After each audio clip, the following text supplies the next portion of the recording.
Hey, it's Elizabeth D'Alto, and this is the Untame the Wild Soul podcast. From body image, sex, spirituality, money and relationships, to motherhood, creativity, business, communication, and desire, Untame the Wild Soul is the place to come for real stories and powerful advice to help you reclaim and redefine womanhood in the 21st century. What's up, everybody? Welcome to episode number 217 of the Untame the Wild Soul podcast. I am your host, Elizabeth D'Alto, and today we have another returning guest. I'm super excited to have Andrea Owen here today. And Andrea is another person, we've had a couple of these in the last few months, who, since our first interview, her and I have become super close. So it was awesome to have another conversation now that I know her so much better. So she's returning today in part because she has a new book out called How to Stop Feeling Like Shit: 14 Habits That Are Holding You Back from Happiness. And one of the things I love about Andrea is that she is so good at focusing on the basics that people really need to master before they move on to more advanced teachings. And I'm putting advanced teachings in air quotes because guess what? The advanced stuff doesn't matter if you don't have the basics down. So we talked today about how to fast track your self-awareness because it has to come before knowledge to be effective. We got into numbing and isolation, something so many of us can relate to, specifically how to spot the ways that seem normal so they go under the radar, and how we do it so much because modern living is very conducive to both. We covered doing friendship as an adult, especially a growth-oriented adult, as well as real deep listening, shame, triggers, and feelings. So there's a lot of juicy stuff in this interview. Enjoy it, share it up, let me know what you think. As always, we have some links to anything we mentioned at the show notes page, which you can find for this episode at untameyourself.com/episode 217. And let's get into the episode. What's up, y'all? Welcome to the Wild Soul podcast. I am back. We have another repeat guest. We've had a couple repeats this year. It's kind of fun. With Andrea Owen. And Andrea is another person who, since our first interview, which I don't even remember when that was. It might have even been in like 2015. It was a while back. But we've gotten close. This is awesome. We went to a business retreat together in June. I was just going to say she was my roommate, but you weren't my roommate. We just hung out the whole time. We ended up not being roommates, but you did come in my room and get in the other bed, and we watched Grease and like had, room service. So it's kind of the same thing without having to see each other naked. Just normal grown-up stuff, like basically having an adult sleepover. Right. Who doesn't want to watch Grease again for the millionth time? Yes. And I got to learn that your favorite character on Grease was one of the people I hated the most. Which most people hate her the most, and that's Cha-Cha De Gregorio. And I recorded a whole podcast episode about that based on our conversation about the movie Grease. Because everybody has their favorite character. And I asked you, like, what do you think it is about this movie? And you said, because everybody has their favorite and the music. And then I was like, my favorite's Cha-Cha De Gregorio. And you were like, what? I'm like, she's nobody's favorite. She's my muse. That woman gives zero fucks. See, like she tells people she just met she's the best dancer at her school. Like, I want to do that. I want to walk up to people that I just met and be like, I'm the best life coach in all of North Carolina. And they're like, all right. Who does that? Cha-Cha De Gregorio. Like snatches the trophy out of the teacher's hand. Like, yeah, I won. Of course I want I that won. kind of confidence. She probably doesn't have very many friends, though. Probably not. Also, Yeah. I think she was like 36 in that movie. Right? Poor Cha-Cha.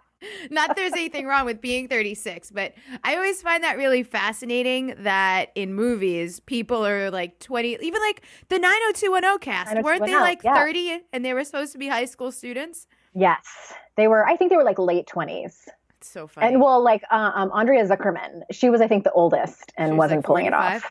It off.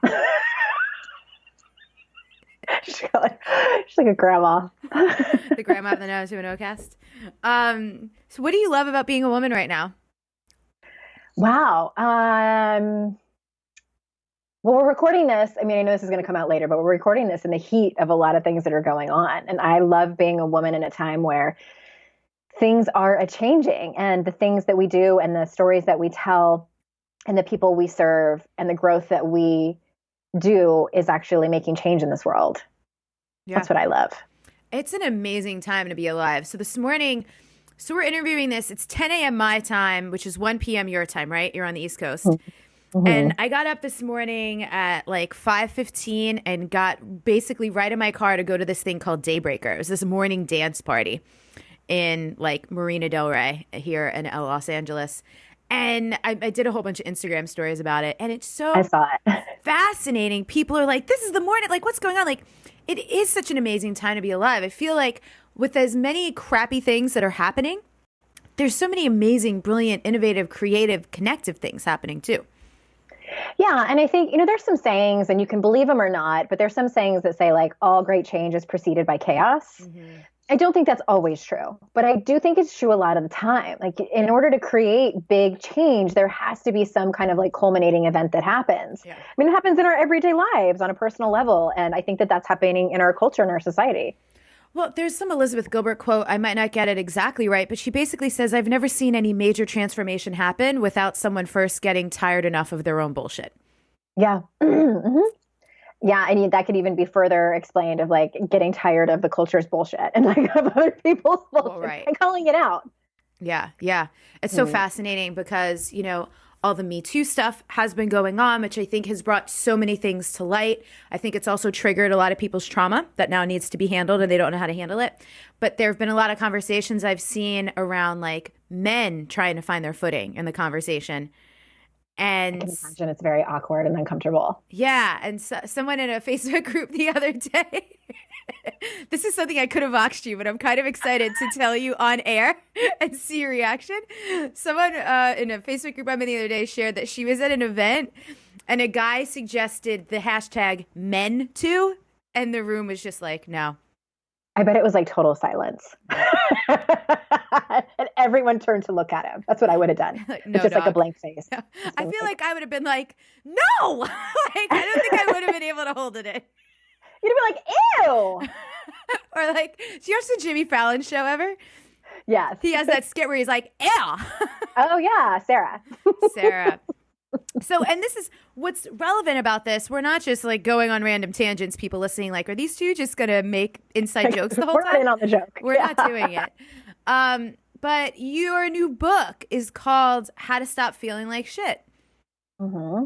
Yeah. It is. Oh, and for those of you who are watching, not listening, watching the video, I'm showing a cover. I love that the book cover, by the way, looks like someone has thrown confetti on it. So it's like a celebration, like, how to stop feeling like shit. Yay! Yay! And I'm so glad they did that because I didn't want it to be really heavy-handed, and it's not written that way at all. No. And the title packs such a punch, and the font that they used is it's a little masculine. Like, I wanted them to make it a little bit more not so serious, and they did a great job. So yes to the confetti. And I love the way you write because you're so conversational and straightforward. I mean, as you're reading it and hearing it, and maybe this is because I know you, but I don't think it is.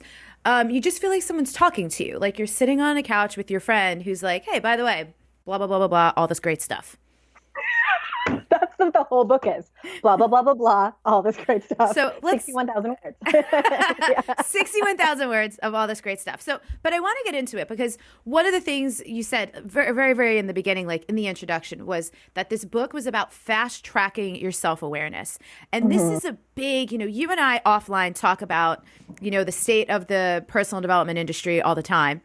And one of the things that I think creates a massive disconnect is people like overconsume knowledge and content, but they're not also putting the same amount of effort towards creating self-awareness, which I think that's a big thing that creates suffering when you know so much stuff, but you don't have the self-awareness to see where it needs to be applied and integrated. In your life. Yeah.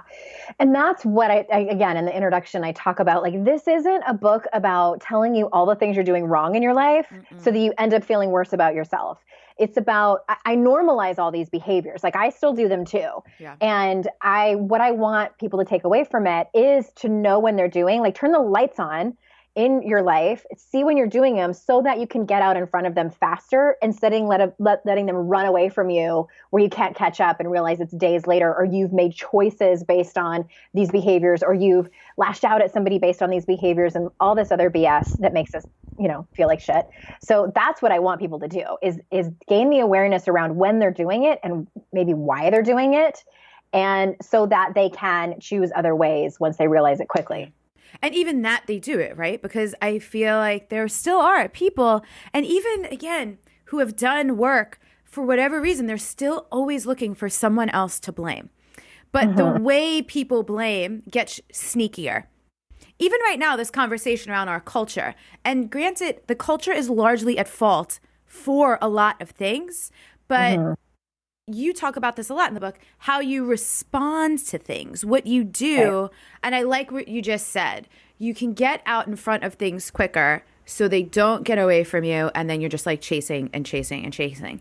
And there's a huge emphasis on action in the book. Why is that so important? Yeah.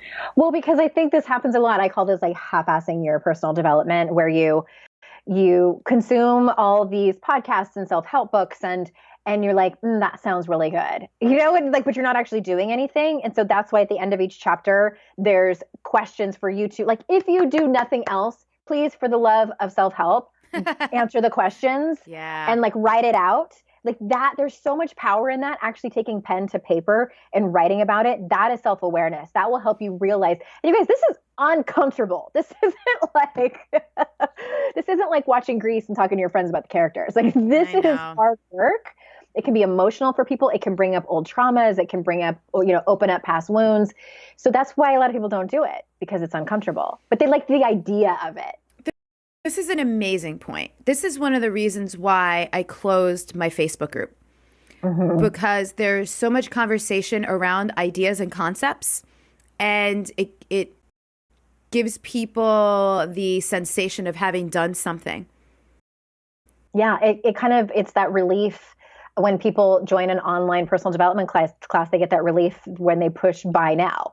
Yeah. But that's like not even the work at all. That the actual doing the work, and how many people listening are guilty of that, myself as well. Like, oh, this is the thing that's going to finally fix me, whether it's a book or a class or whatever.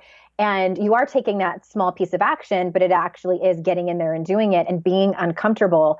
And sometimes pausing in there. I mean, it's not always about constant forward motion. It's about listening to your intuition but yes, taking action. That's one of the things I talk about in the values chapter. It's not about just knowing that you have a value around honesty, integrity, and authenticity. I want to know, what does it actually look like when some jackass at work makes a comment that is insulting to you? What does your authenticity value look like right now? Yeah. And that's like where rubber meets the road. And I could care less if you can just profess what's important to you about the way your life, in your everyday stuff that goes on, the hard parts, what is actually going to happen? All right, I have a great question for you, and I'll share one of mine as well, but you go first. What is something, in like the last 6 months, what's, I'm going to say inconvenient, because this is what I find in the current landscape of the world. Sometimes high integrity choices are so inconvenient. It would be so much easier to go, oh man, could I just make this exception? Any decisions you've had to make in the last 6 months that were like that you feel comfortable sharing? Yeah, I can think of one that just happened a week ago. So I take private clients and they have to fill out an application. Rarely do I ever get someone who is not right for me. And I got this application and I read it probably 3 times and there was some red flags in there. And I was faced with a choice. I could have told her, okay, let's get on the phone, just to kind of like make her feel a little bit better. And then just so I can gather some more information, when my gut was telling me like, there's 3 red flags in here that are telling me that this is not a great fit. Or I could have actually, this is what I would have done years ago. I would have taken her on anyway and tried to make it right in order to make her feel better, because she doesn't want to hear that I'm not right for her. I mean, this woman was vulnerable and put herself out there, told me some deep stuff, and it wasn't a good fit. So it would have been much more convenient for me to either get on the phone with her and then try to figure out, which would have just been buying me time, or just taken her on as a client. And I replied very kindly and graciously and said, I don't think I'm right for you. Here's where I think the direction is that you need to go first. I'm not saying it's a forever no. And she replied really short. And I probably hurt her feelings. I have no idea, but it's like, it's that conducting myself with honesty and grace and kindness. And that is not always easy. It's not always easy, but what is making a choice like that? What does it prevent? It prevents us being a bad fit for each other, wasting her time and my time, wasting her money, wasting my agony, and boxing all my colleagues going like, oh my God, I took this client on, or I don't know if she's right for me. Right. It's just so much more BS that none of us need, when I really, like, my gut told me the right thing to do. Yeah. And it's just not, as someone who coaching is a service, that's not a service to people. Mm-mm. Mm-mm. When I clearly am not trained to do the service that she actually needs. Right. Which was something else. Yeah. And she might just go find another coach. She might not want to hear what I said. And just, I can't with that. Yeah. What about you? Oh man. So, I use, at the time of recording this, I'm still using ClickFunnels because now I have to research and find another solution. And someone had shared, actually in a group that we are in, a really problematic video. Someone made a video for them that was like total cultural appropriation, and they were called out on it and like not responding, not taking any corrective action. So that was like red flag number one for me. And then I had a personal interaction in their group forum where someone asked a question and people were straight up like shaming this person. Like, it was gross. So it was a ClickFunnels group? Yeah. And the group admin and the owner of the company commented on that post. So I can't guarantee that they saw it, but the fact that like they were involved in it, and I know it's like a business platform and like they're not there to hold space, but for people to allow others to be treated that way under their own roof. And then I made a comment and this guy straight up went for me and was disgusting to me. So I was like, this isn't a community, like this just isn't a place where I want to give my money if this is how they let their people treat each other. And if this is the kind of people they attract. Because like nothing like that would ever happen in one of my spaces. Like I just don't attract those kinds of humans. So it's going to be costly and time consuming to switch. And it actually, for the function that I use it for, it's a better solution than some of the other things out there. But to be in my integrity, I cannot use them anymore. Does that make you like, are you the type of person that just like can't sleep at night and stuff, or it just is constantly buzzing around? No, I'm just like, all right, decision. Got to make a decision here and got to move on with it. And I'm not putting pressure on myself. Like, I got to change this tomorrow. It's urgent. I need to make not a hasty move. And then I'll just be done because we have so many things in that system that we're going to have to transfer. It's probably going to cost me like $3,000 to just be in my integrity. But like, that's only dollars and cents. Like energetically over the course of time, it's going to be way more costly to stay with them, Yeah. So you have 14 habits. Your book revolves around 14 habits. And two things that you mentioned in there that I really wanted to hone in on that I think are tangential to each other are numbing and isolation. Yep. They're sisters. Right. And I feel like there's so many tricky ways now that people can numb and tell themselves they're not doing it. Can you get into that? Yeah. And I don't know there's a couple different names for those. I've heard them called shadow addictions. I think Terry Cole actually might be the one who says that. I've also heard them called, Jen Loudon has another name for it. And it's I'm not thinking of it right now. So it's not straight up and down addictions. Like I know, like personally, I'm an addict. I was codependent and a love addict. And then that moved over into alcoholism. I've been sober for 6.5 years now, 6 years. And so these other addictions are like, Facebook. And I mean, it's like, there's that fine line of like, are you an actual addict where you're going to go through physical withdrawals and mental withdrawals and stuff if it gets taken away? So for me, one of those addictions is planning. Like I love to plan like nobody's business. Like give me my Google Calendar and like all my podcast episodes for the rest of all eternity. And I'm like in there numbering them. Like what topic is this going to be? That allows me to completely focus on this one mundane thing and not have to think about any hard stuff that's going on in the world. So yes, there's a lot of like kind of fine line addictions that we do that might not be classified as like a full-on addiction. And that's interesting because it's so justifiable. Sure. Some of them are noble, like work.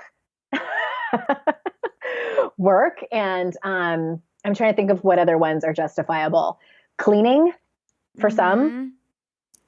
Oh, well, I mean, people pleasing, taking care of other people. Like, you're a mom. You know what that's like to be like, well, everyone else's stuff is more important than mine.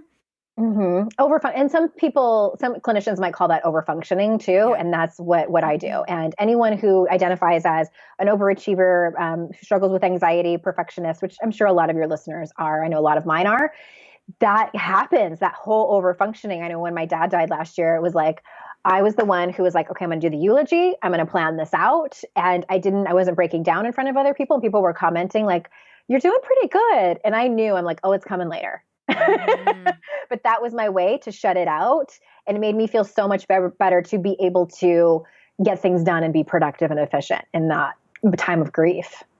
And when is that healthy and when is it not? That's hard to say, and I think it's such a case by case basis. Yeah. I think that if it's chronic, like I really think that your people listening to this are smart enough to know, they know, they know, and their gut is going to tell them. I also think that when someone might point it out, that might be something for you to look at. And when you find yourself spending hours doing something when you know you're avoiding doing something else. So for instance, Netflix. If you're avoiding having a conversation with your partner, right, and instead you are spending every single night, like you're like, well, I should probably talk to him or her about this tonight. Oh no, a new season of Stranger Things came out. Never mind. Right. Like that is probably a red flag. Yeah. What about isolation? Isolation, I call it hiding out and isolating. And so this is when somebody goes through something rough and they have that tinge of like wanting to connect with someone and like tell somebody their shit, and they don't. And they think things like, well, she's too busy. She doesn't want to hear about my problems. I'm too embarrassed to tell somebody this. Nobody else feels this way. I don't want to burden them with my stuff. And so they pull back and they don't tell anybody about anything. Like, you'd be amazed. Like I have clients who like went through really hard times and they didn't tell anybody, or they just told their therapist and that was it. They don't reach out for help. And for sometimes very good reasons. Like I get it. They've either been betrayed in the past where they've tried to reach out and someone totally didn't show up for them, or they've been completely betrayed, like someone stabbed them in the back, or they just don't trust people for whatever reason. And that's why that happens a lot of times. But it's pretty chronic across the board. And I feel like our culture is really built for isolation these days because even, so I moved to Malibu. It's November. I've been here since August and I live in townhouses. Like my house is connected to 2 other people's houses. I have not met those people. I never even see, like, I'll see people getting in and out of cars sometimes from my house, but like, it's just like. Isn't that amazing? It's so You might be literally wild. Sleeping next to them, like just separated by a bedroom wall. 3 feet between our heads at night. I don't even know these people's names. That's incredible. Yeah, I agree. We used to live in townhomes when we lived in San Diego, and the way that they were built is that everybody would just go into their garage, and then the garage just would lead to the house, which I know a lot of houses like that, and you just never see anybody. But it was like this tiny cul-de-sac where we were so close to each other. But we live in a different time now where we used to live in these, but I think that our brains have not changed to needing that. We need that connection. And people are like this whole meme thing about like, I like dogs better than people. And like, to me, that is an excuse because you're afraid to open up to people. That's what that is. And, and some people legitimately are introverts, but they'll say that like, well, I'm just an introvert, and I'm like, but you're still a human being that has a brain like the rest of us. And you still need connection. That's how we thrive. Yeah. Some theorists argue that's why we are actually here, is to connect and mate. Yeah. You can't do that when you're walled up. Yeah. And it's interesting because I really selectively, like, intentionally isolated myself a lot this year. But when I say isolated, I traveled a lot by myself. I did a lot of things by myself in real life, not with other people. But I was still like, I'm voxing people. I'm talking to other human beings. I'm connecting in some way, shape, or form. And even with social media, that social aspect of social media does allow you to connect. But it's not the same. I agree with you. Like, biologically, we are built to be tribal. And that's an in-person thing. I don't think our psychology goes, okay, great. I have an online community and that's enough. I think people get a lot out of their online communities, but I still don't think that that's enough. And I'd be really, really curious.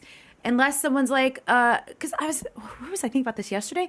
Even you think about like renunciates, like monks who might live in a monastery, but they're in a monastery with all the other monks. With each other. Yeah. They might not be talking to each other, but they're at least in community with them. And energetically, there's something to be with people in real life. Yeah. There is. And I think that like, oh God, social media, like we're connected more than ever, but I think that we're disconnected more than ever as well. Yep. Because when shit goes down in your life, like when someone dies or you go through a divorce or you lose your job, it's not your Twitter followers that are going to come and have your back. Yeah. They might like send you nice tweets and stuff, but it's like what I'm talking about in those moments are the times where you figure out like, oh my God, I have to leave my marriage and how am I going to do this? Or, oh my God, my child's just been diagnosed with a terminal illness. Oh my God, I just lost my job. Who do you call up and say, yo, this just happened. It sucks so bad. I don't know how I'm going to get through this. Yeah. Who is that person? I call that person your compassionate witness. You don't need 10 or 20 of those people. You need maybe 2. And you're very lucky if you have those people. And I talk about cultivating those relationships because we aren't taught how to do that. I didn't know how to be a good friend until just like a few years ago. I was a crappy friend. I didn't know how to show up for these women because I was so uncomfortable with my own feelings. How am I going to show up for yours? I can't bear my own pain and suffering. I sure as hell can't bear yours. So that was one thing that I had to work through on my own on a personal level, was trusting myself enough to feel all the feelings. And I talk about that a lot in the book in order to show up for people in their own pain and suffering. How did you learn? This is something I geek out on, doing friendship in the 21st century. Yeah. How did you learn that? How did you go about figuring that out? It was really a probably not conventional way. So my best friend now, Amy Smith, we've met each other at a coach training thing and we had so much chemistry, and she is someone who just really knows how to communicate and was really okay with feelings and stuff. She was farther along in her own personal development journey than I was, a lot farther. And she just would continue to show up for me and talk about what was actually happening. So that was new to me too. And I'm like, wait, what do you mean? You're going to like talk about what's here? Can't we just pretend it doesn't exist? This is uncomfortable. So she would like call out elephants in the room. And if something was bothering her that I did, she would tell me in such a kind way. Like it was still not something I actually wanted to hear. Like no one wants to be told like, hey, you did this and it kind of sucked and hurt my feelings. But she said it in such a way that was it was not fighting. And that's all I was used to. I was just used to like blame and confrontation with my girlfriends. Like in the past, what we would do is like take all the BS that we had done to each other and then have this blowout argument once every like 5 years that was started by something that doesn't even matter, probably over a guy. And then I remember this one time I was yelling at my best friend at the time. I still talk to her, but we were in our 20s and I was in the toilet paper aisle at Ralph's. And she had like canceled on me twice. And I was like, I am so done with you being a flake. And then we get in this huge fight. Like that was my norm of communication, yelling and confronting and blaming, never owning my own stuff. So that's really how I learned, by just having it modeled for me. But there's a lot of resources out there now about like how to be a good friend and just the way to show up for people. And it's not about fixing everything. You know, for someone to sit with you, it is so profound.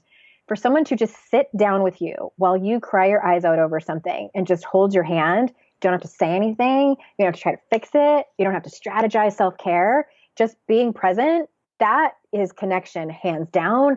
And if you have that person, you are #blessed. Man, when did we all start saying hashtag out loud?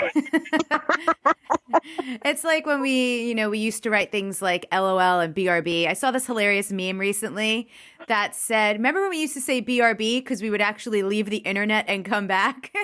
And it said, no one says that anymore because we never leave. We live here now. Remember KIT and Lila's? Love you like a sister. Keep in touch. Yeah, we used to say all these things. Now we just don't. Now we say hashtags out loud. I remember when nobody understood what a friggin' hashtag was for, and now people are like, hashtag love you. Hashtag was born on Twitter, I think. Yeah, it definitely was born on Twitter, but now they just I email people hashtags like you just said it out loud. So I love that about friendship. I love just being able to be with people. And I think there's a really beautiful aspect to that as well. This is something I've navigated in friendship. Some people want to hear me too. I can relate. And some people really just need to be seen and heard in a moment and let it be entirely about them. Yeah. And I think that's one of, like, to speak to a different way of doing what you said your friend Amy does when you have a friend in that moment and being like, hey, what do you need right now? Like, do you want to know? Yeah. Do you want to feel like you're not the only one, or do you want to just be heard? That's a question that she would ask for me. And because we speak this language, now she'll say, how can I show up for you? How can I Yeah. support you? And I didn't ever, it was like unfathomable to me that like you could just like ask someone that and they would either say, I don't know, let me think about it, or they would actually know. I use that in my marriage now. And before it was always like this guessing game and like this weird awkward dance that we were doing. Like, is this right? Is this right? No, no. And then being resentful because the person isn't doing it right when they can't freaking read your mind. So just tell them. Yeah. It makes relationships so much easier when we just ask for what we need and ask the other person what they need. And so two pivots on that then, piggybacks rather. What do you do when someone asks you and you don't know what you need? And then after that, what do you do when you ask someone and they don't know what they need? Because I think a lot of people, when no one has ever asked before, it does take them aback, like you just they said. have no and they're idea. like, wait, what do you mean? What do I need? I don't know. I'm so used to focusing on everyone else's needs. I think that if you ask someone what they need and they don't know, then your best bet is to just show up and listen. Yeah. And you can try different things. And there's actually a book out right now. I don't know the name of it. I think her name's Emily McDowell or something. Maybe that's an actress. I don't know. Wrote or did the illustrations, but it's what to say when we don't know what to say. I love that. When someone gets diagnosed with breast cancer and all of these things. And I learned this the hard way a lot when my son was diagnosed with autism 6 years ago. And people say the stupidest things in their own discomfort and unknown of what to say. But what I would do is just continue to show up for that person and say things like, I'm so glad you told me that. That must have been hard to get out. Or even like, I don't know what to say right now, but thank you for trusting me with that story. I love that line so much. Like, I have no idea what to say to you. Mm-hmm. And thank you so much for sharing that. Thank you for sharing, I find, is universally comforting. It totally is. It absolutely is. And then what was the other part of your question? Like what to say when... And when you don't know. So when you were having that experience, like, and she would ask you, what do you need? And you were like, I don't know. What was your process to figure out? I think that process was, I definitely started to know what I need when I didn't like how she was showing up. So I was like, okay, now I know I don't like that. So for instance, when I would go through something hard, she would say something like, she would kind of give me almost like a little pep talk. Like, you've been through so much worse. I know you can get through this. You're one of the strongest people I know. And a couple of times when she said that, I was like, okay, of course she means well. And I said, when you say that, it kind of triggers me. And I start thinking about all the stuff that I've been through. And then I'm like, so how would she know that? Right. Because I told her. She thought she was like being the greatest best friend ever. And I'm like, that kind of stings. So now she just doesn't do it anymore. So it's like, imagine that. So it's been profound. And I don't know if you and I have actually talked about this offline, but I learned from someone, it might have been a podcast guest, I can't remember who, but when people say to someone, oh my God, I can't even imagine. Ugh. A large consensus of people say that does not make me feel better. That actually makes me feel more isolated, like I'm more of a problem, I'm more alone. It confirms the nobody else feels this way kind of situation. When I said to someone one day, like not even on purpose, but she was sharing something and I was like, man, I really feel for you. And she was like, that feels so much better than hearing I can't imagine, which is what people usually say to me. And I was like, it's a catchphrase. Mm-hmm. Yeah. It's something I think that it's sort of like the go-to thing that people say. And Lord knows I have said it so many times to people and I'm apologizing to the universe for it. But yeah, it is one of those things where it does make you feel so much more alone. And there are things to replace it with. I like that you said that. Yeah, I really feel for you right now, or I don't even know what to say to you. What I sometimes say is, like, if I've had a similar experience but don't need to get into it, I say, I can imagine what you're going through is profound and excruciating. I say something like that. So yeah, there's alternatives. I want to come back to listening because I would hypothesize that that's universal. If you don't, when in doubt, listen. Mm-hmm. Because and I think there's also a difference between listening and hearing. What do you think about that? Yeah, and I think that in our day and day lives where we have our phone in our hands the whole time, even just putting your phone down and like making eye contact with the person can be profound. I had a woman in one of my online classes say that she went to dinner with one of her friends and she was starting to share something hard that was happening in her life, and her friend put her fork down and started listening, and she was like, it was this micro moment. And that's what we know from research, is that how trust is built, is by like these small moments of these small gestures of kindness to the other person. And listening is huge in that. And like how much does it suck when you are trying to tell somebody something that's important to you and they stop and look at their phone, or they're looking through the mail, and that, like, I don't just get angry, like I rage. Maybe I have really high expectations because I know so many awesome people who wouldn't do that, but I'm not naming any names, someone that lives with me and is not my children, but he knows immediately because I stop talking. Like I'll just cut it off and I'm like, I wait for it. And it's like an unsaid thing. Like he's like, oh, this is important. I need to like put this down. And it happens. I'll be like, I can wait, or I can come back when you can pay attention. And it's not passive aggressive. It's just like, hey, like I'm cool to wait. Is this not a good time? Because I've noticed that on my end too. I have a tendency, I get so excited, right? Or, I just move quickly. And so sometimes I will not do that pause to see if it's even a good time for the other person. Because sometimes you're totally catching someone off guard. And it's not actually their fault that they're not doing a good job of listening, because they were trying to finish what the hell they were doing. We don't listen to actually listen, right? We listen to have a pause so we can tell you what we think and share our experience in it. And yeah, I mean, again, I'm guilty of it too. And I'm like you, like I get really excited and I'm like, oh, can't wait to like share this anecdote or whatever. But that pause goes in any direction for personal development, can hugely help you in your life. It's funny because have you read, I know you're into Brene Brown stuff and you're certified in Daring Way. Have you read or listened to Braving the Wilderness yet?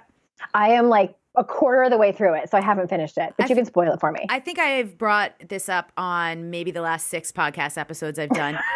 I don't know if it's in order, but I love, a lot of the premise of the book, if you've read or listened to the beginning, is this like Maya Angelou quote. And she just talks about how the work of Maya Angelou had so much impact on her. And as I'm listening to that, I'm going, well, Brene Brown is like my Maya Angelou. Like, I don't know that anyone else's books have had that deep of an impact on my life. Like literally given me things that I can then use practically immediately and like get a different result.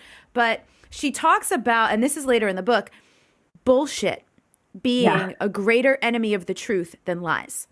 And I think what you're talking about here is another form of bullshit, right? Because like there's a pretending element.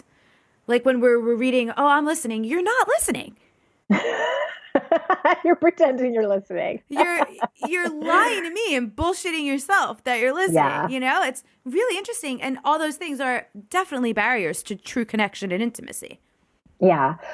I think there might be so many layers to that example that you gave, because in a way that's people pleasing, like saying that you're listening when you're actually not, because that's what people pleasers do, is they would rather lie than tell the truth of what they really want, which in that moment is like, I'd really rather scroll through my Instagram feed right now than listen to you. Or maybe they fear connection. I know personally in my life, intimacy and connection all throughout my 20s, and this is partially connected to my love addiction, intimacy and connection and trust were the things I wanted so much in life, but they were equally the things I was terrified of. Yeah. So I behaved like an asshole to so many people to try to run from it. And yeah, I pretended about everything. So it was a bunch of bullshit. Yeah. But I think this kind of applies to everything. There's like the conscious and the unconscious, or the direct or the passive, because, people talk about anger and aggression. But passive aggressive anger, passive aggression is not less palpable, bad, or whatever. I could find a better word there, but we'll just keep the conversation going. It still has the same impact. It's here's actually the more accurate. It's no less violent or offensive or hurtful. it's just confusing. It's Yeah. just more confusing to the person who's receiving it and quite possibly the person who's giving it, because there's so much fear. At least people who are outwardly direct and angry are like, here it is. And I accept the consequences that are going to come with this, or the response. People who are passive aggressive are more, I still kind of care about what you think of me and of this relationship, but I'm still really angry. So I'm going to put this out here because I don't know how to communicate. That's what that says. Yeah. I mean, I've done it. That's what sarcasm is too. Yeah. Yeah.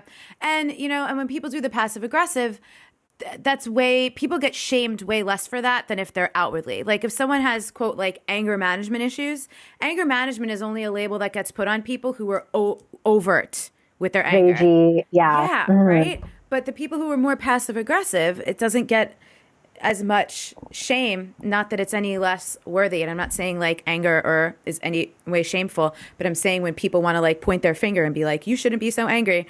People are doing that more at those who are like in your face about it than those who are just doing it passively. Yeah. Okay. So something I really like about your book, and I thought about the way I was going to say this.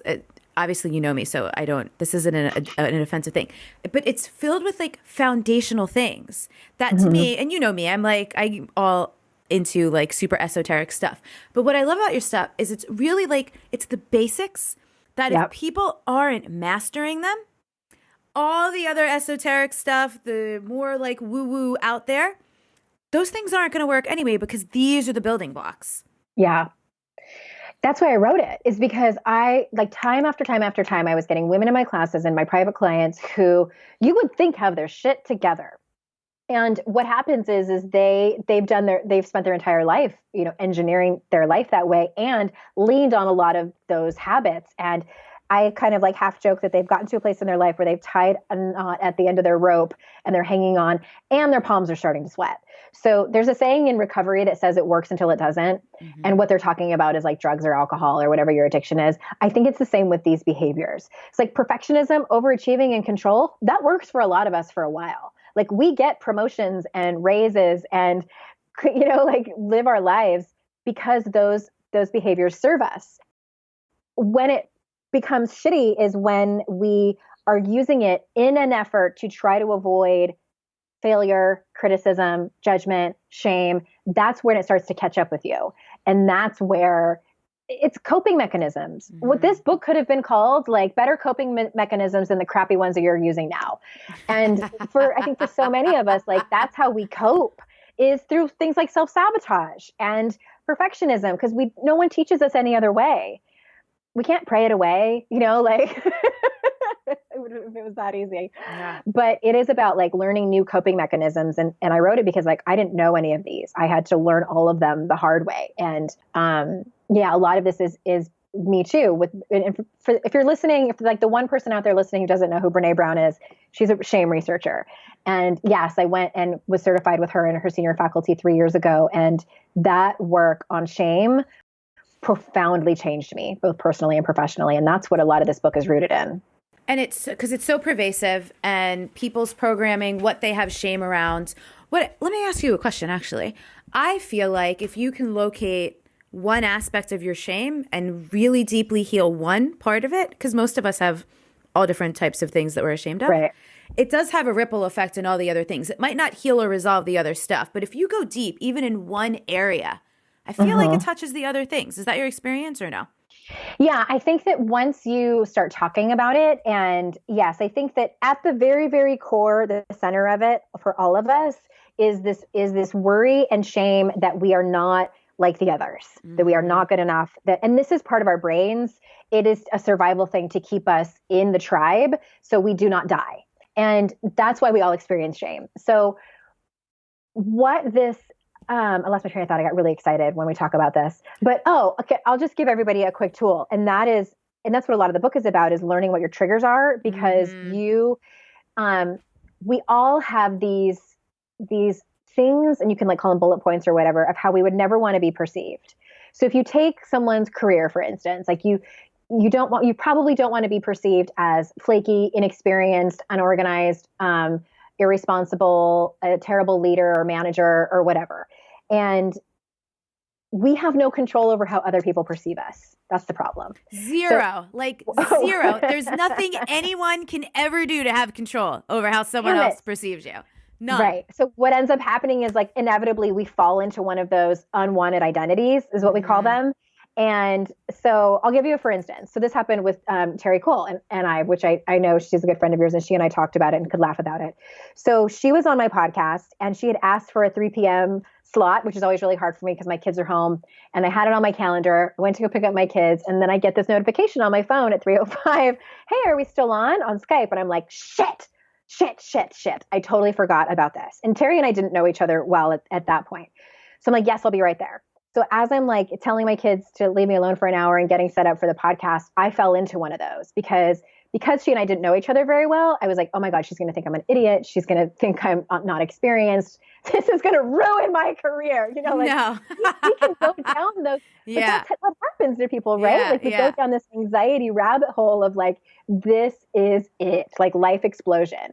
So you guys, we have these in all areas of our life, relationships. Like, oh my God, write down your unwanted identities in your relationships. That's usually for women. It's don't want to be seen as needy, desperate, having a lot of issues. Anyway, so I knew what was happening in that moment with her. And I was like, okay. And then I could change my self-talk. And I'm like, everybody makes mistakes. It's not that big of a deal. It's going to be fine. And I told her about it, you know, because she speaks the same language and we had a good laugh about it. But it doesn't always work out that way. Sometimes that person is like, where were you? You know, and you get reprimanded at work or like torn a new one, like in a meeting in front of everybody. Those are your shame triggers. So if you know what they are in each area of your life, it's not that you can avoid having them happen. It's so, again, that you can get out in front of it and be like, oh, this is happening. This sucks, but this is happening. And what do I want to do? Because usually what we do is we try harder to be the best. You know, I could have like sent Terry flowers and, you know, and like done all this people pleasing or hid out and completely like avoided her at all costs. That's stuff that makes you feel like shit. That's not in alignment with my values. The stuff that we do to try to like escape from those is never in alignment with your values. So I like to shine the light on what your unwanted identities are in all the areas of your life. Those are your triggers. Super brilliant. And it comes back to the self-awareness point that we started the conversation around. Because I think there's literally being empowered is about having your power, holding your own power, being in your own power. And you hold your own power when you know what's going on with you. When you can see it like that. Yeah. And it is like turning the lights on in the room so fast when stuff is going down in your mind. Because it's just like big mind fuck, right? Yeah. And again, it's like, I don't want people to think like, oh, I read this book or I follow this podcast, then I'm going to not experience these moments of shame or humiliation or whatever, these hard moments. No, it's about knowing that it's happening so quickly. So you can try to manage your thought process and then your decisions. Yeah. Time to respond, time to take action, time to decide by like making those quicker and quicker is, I think, what makes this super effective. And it's cool because it's just, to me, it feels like a much gentler and more accepting approach to this stuff than going, how do I eradicate this from my life? How do I never do this again? Because a lot of this stuff, it's just kind of who we are. It's human experience. It's how we are wired. I love science so much, and that's why I geek out on the research. Yeah. And because I see a lot of perfectionism in personal development. You know, people like they show up and they're like, I'm ready. I'm going to do this the right way. Show me what to do and I'm going to do it. And that is not how it works. I mean, every day I'm faced with using my own tools, and people tell me, I hear this a lot. People are like, oh, you're so brave to like go on the air and tell your story about sobriety and like your struggles. And I'm like, you guys, that's the easy part. You know what's hard is having a hard conversation with my partner, is having a hard conversation with my mom. Like that stuff, the people that I'm emotionally connected with, that is the really hard part. It's so much easier for me to go on a platform and tell my story, but the work is not easy just because I've been doing it for more than a decade. Like stuff still happens. Yeah, it's super true. I'm 100% with you on that. I had a woman reach out to me. She's reached out to me a couple times in the last year. I knew her through my former partner. And, you know, just for me, because it has felt healthiest and best, I've kind of just severed 98% of the mutual friends that we had. And there were a lot of mutual friendships. And this person reached out and This was not super integrity for me because there were a couple times she reached out, and because the timing didn't work, that was the easy way for me to be like, oh, I can't do that. Instead of just being like, and actually, like, I don't want to, because you want to be kind, but she reached out again, and it was like the third time, and I was like, hey, I have to be super honest. I've severed like 98% of mutual relationships with this person. So this actually isn't personal to you. It's just the healthiest choice for me. So I'm not up for connecting, but I really appreciate you reaching out, and I send you a ton of love. And she was like, thank you for being honest. And that's always, whenever I have tough conversations like that, and even, these were text messages, but it takes, you don't want to offend people. You don't want to be a jerk. And it's like that identity, right? You don't want someone to be like, oh, what a bitch.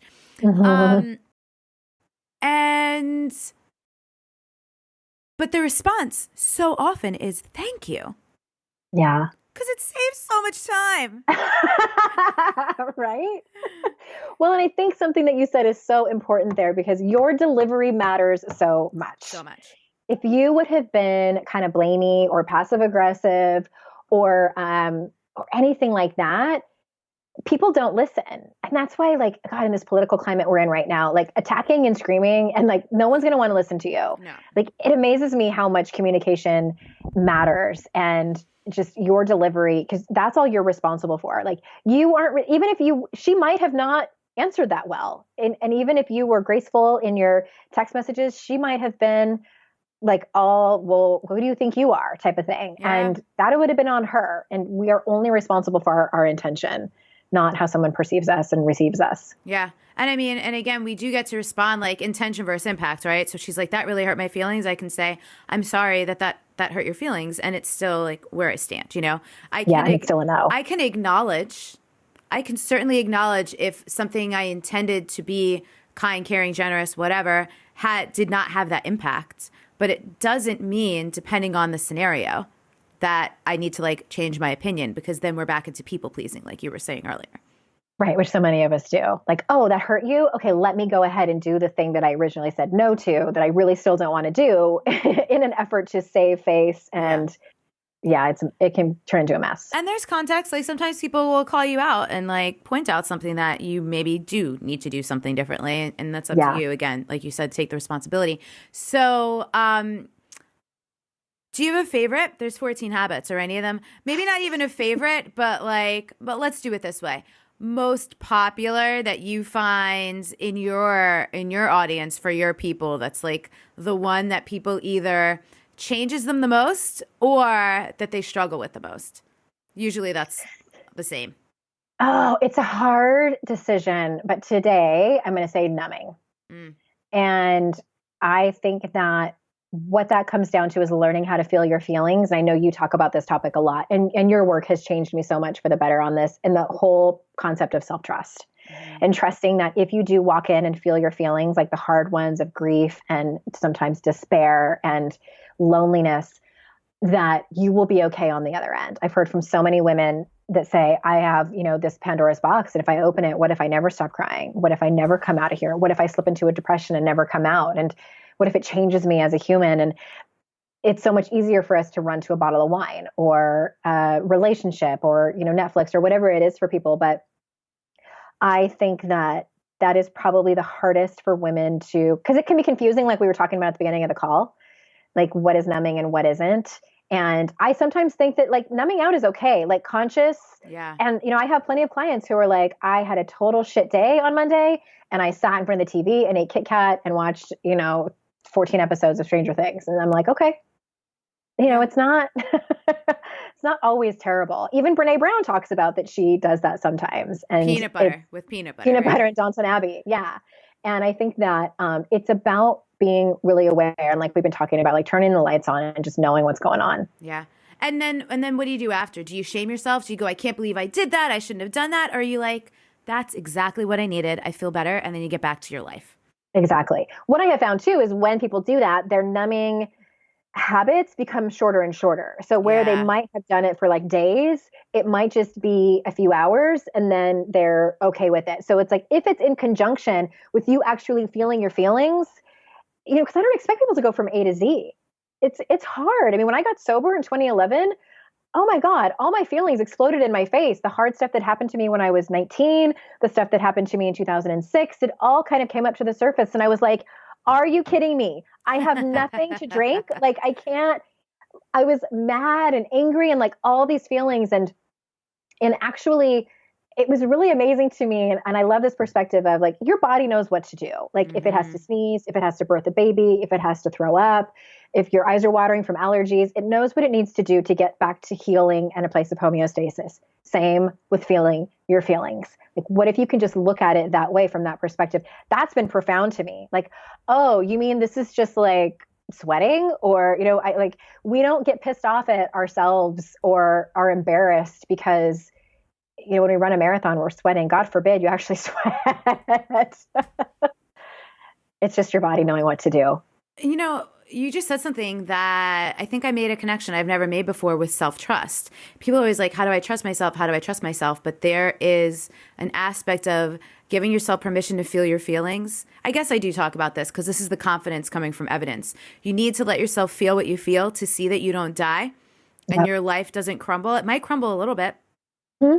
But it's going to be really uncomfortable. So uncomfortable. But it really is. I know it rhymes and it sounds cheesy, but that thing that people say, you got to feel it to heal it, is very true. And the practice of feeling your feelings builds the trust every time you let yourself feel something and you don't die or combust, or everyone doesn't abandon you when you finally speak up. Yeah. And some people ask me, like, where do I even start with that? And because a lot of people's numbing is chronic. It's like every night they're drinking or they're watching TV or they're eating carbs and they're not even hungry.